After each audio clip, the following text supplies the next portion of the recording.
The Brooklyn Nets suspended Kyrie Irving for at least 5 games without pay on Thursday after the 30-year-old pro basketball player repeatedly refused to say that he unequivocally has no anti-Semitic beliefs. We all know the guy's had a history of having controversial opinions and backing weird conspiracy theories, but this time he's taken it too far. Stay tuned while we bring you up to speed on the situation. First things first, what exactly did Irving do, and what did the Nets have to say about it? Irving posted a link to an anti-Semitic movie last week, which had hateful claims about Jewish people. The basketball player refused to apologize or admit that he was wrong at all. After Irving refused to issue the apology, the Nets had no choice but to take strict action. The Nets said in a statement that they were dismayed when Irving was given an opportunity in a media session and he refused to unequivocally say he didn't have any anti-Semitic beliefs or acknowledge specific hateful material in the film. They added that this wasn't the first time he had the opportunity,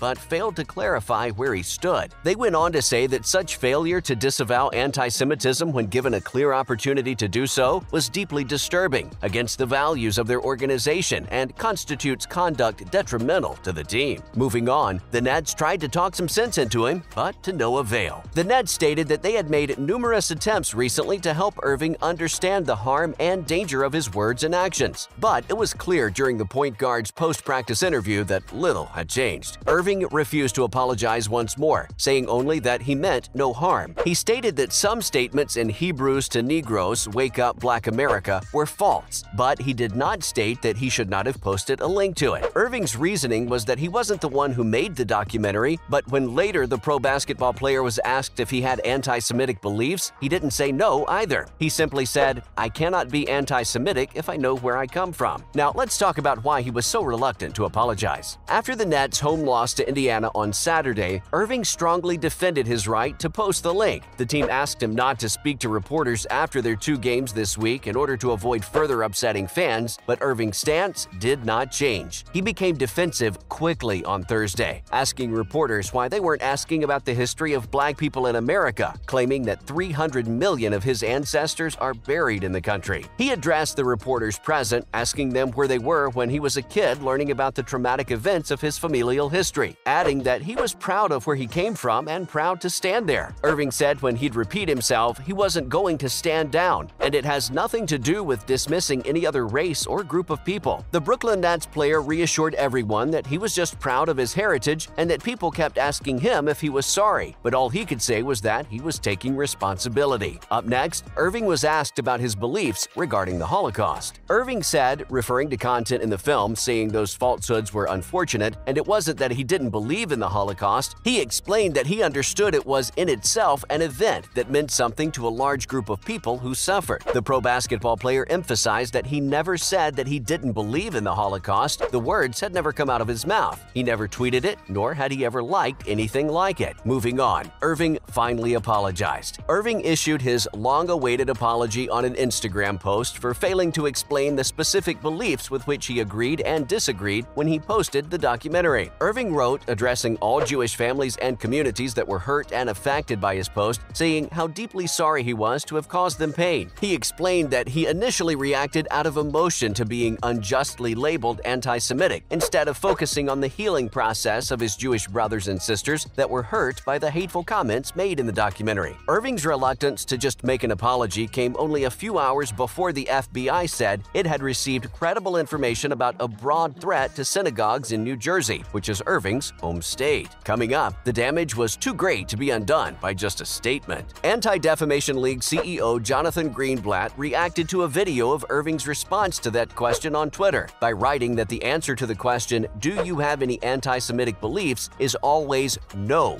without equivocation. Greenblatt added that they took Kyrie Irving at his word when he said he took responsibility, but he didn't make good on that promise and that he clearly had a lot of work to do. A day earlier, Irving and the Nets had announced with the ADL that each would be donating $500,000 to anti-hate causes. But Adam Silver, commissioner of the National Basketball Association, felt Irving needed to go further. Silver said that while they appreciate the fact that he agreed to work with the Brooklyn Nets and the Anti-Defamation League to combat anti-Semitism and other forms of discrimination, he was still disappointed that he hadn't offered an unqualified apology, and more specifically denounced the vile and harmful content contained in the film he chose chose to publicize. Up next, this isn't the first time the Nets had to reprimand Irving. Irving's been suspended by the Nets for the second consecutive season. It was last year when he refused to be vaccinated against COVID-19, making him ineligible to play at home. In December, they brought him back to play road games. The saga, which had dragged on throughout the offseason and preseason, was brought to a close by a statement issued by the Nets and general manager Sean Marks. According to New York's vaccine mandates, Irving would be unable to enter either Barclays Center or Madison Square Garden, the home arenas of the Nets' crosstown rivals, the New York Knicks, if he remained unvaccinated. As a result, the Nets took a stand, emphasizing that Irving's decision was to blame. According to Andrew Marks, all of the players were made aware that this was the path they would take. The decision was reached in collaboration with Joe Tsai, the franchise's billionaire owner. Now, exactly how long is Irving suspended? Irving's suspension will last until he satisfies a series of objective remedial measures that address the harmful impact of his conduct, according to the Nets. After he was unavailable for so much of last season, the team refused to give him a contract extension this summer. Irving opted into the final year of his contract, so he may be in his final season with the team. Irving was also chastised by Nets owner Joe Tsai and Sam Zussman, CEO of the Nets and Barclays Center's parent company, BSE Global. According to Zussman, there's no place for anti-Semitism, racism, false narratives, or misguided attempts to incite animosity and hatred. He added that now, more than ever, there was a pressing need to ensure education in these areas and that they're putting their prior statements into practice because actions speak louder than words. He could return to the court as early as November 13th, while the Nets are still in Los Angeles to play the Lakers. Moving on, here's how the NBA world reacted to Irving's suspension. On November 3rd, Thursday evening, ESPN's Adrian Wojnarowski broke the news of Irving's suspension. The Nets also issued a statement regarding the suspension, indicating that Irving's press conference on Thursday was the final straw. The suspension received mostly positive feedback. One of the major lingering questions for many in the NBA and other fans was, what took so long? Shortly after Irving posted the video, the NBA and the Nets issued widely criticized statements condemning anti-Semitism. He was allowed to play at the time, not suspended with pay or even benched. However, Commissioner Adam Silver did not publicly criticize Irving until shortly after his press conference on Thursday. This response came just before Brooklyn decided to suspend Irving. Lastly, Kevin Durant had a lot to say. Following Kyrie Irving's suspension, Kevin Durant didn't exactly criticize his fellow Nets star's recent actions so much as he lamented the attention paid to it and the distractions it caused. Irving was suspended for 5 games by Brooklyn after promoting a film with anti-Semitic tropes and refusing to apologize for an entire week. For the single-minded Durant, who only cares about winning, it's difficult to say whether he blamed Irving's stubbornness or the media's scrutiny. In any case, he just seemed tired of the entirely unnecessary situation. He said it was an unfortunate situation for people that were impacted by the situation, and it sucks all around for everybody, but hopefully they could move past it. After his initial remarks at Friday's shoot-around sparked outrage on social media, Durant took to Twitter to clarify that he is not supporting anti-Semitism, but rather promoting basketball. Durant said he believes and trusts the organization to do what's right when asked if the suspension, which could last more than 5 games, is fair and just. That's a wrap for this video. Do you think the measures taken against Irving will make a difference, or was his apology just an attempt at saving his skin? Let us know in the comments below. Make sure to give this video a thumbs up and subscribe to our channel for more videos like this, and we'll see you at the next one.